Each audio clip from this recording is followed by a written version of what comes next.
Agar sizda bu 3 ta belgi bo'lsa, albatta qonda qand miqdoringizni tekshiring. Birinchisi, tunda ishtaha karnay bo'lib ketishi.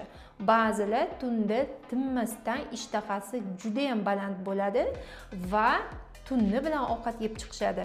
Kun davomida ham ishtahangiz oshiq bo'ladigan bo'lsa va ovqat yeb o'zingizni to'xtata olmayotgan bo'lsangiz, albatta qonda qand miqdoringizni tekshiring. Bu yashirin qandli diabet bo'lishi mumkin. Ikkinchisi, agar sizda terida kuchli quruqlik bo'lsa, shunchalik quruqlikki, teri qitqilanishi, terida yoriqlar paydo bo'lishi, tovonlarda yoriqlar paydo bo'lishi va boshingizda qazg'oq paydo bo'lishi, bu ham terini qurish belgilari hisoblanadi.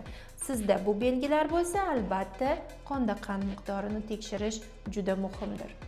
Va uchinchisi, kuchli chanqoq. Agar sizni doimiy chanqoq, suvsirash, suv ichgingiz kelayotgan bo'lsa, bu albatta organizmda qand miqdorini baland bo'lishini belgisi bo'lishi mumkin va siz mana shu qondagi qand miqdorini tekshirib, o'zingizda erta kasallikni aniqlab davolashingiz va hatto oldini ham olishingiz mumkin. Shu kabi ko'proq ma'lumotlarni bilishni xohlasangiz, sahifamga obuna bo'ling va kuzatishda davom eting.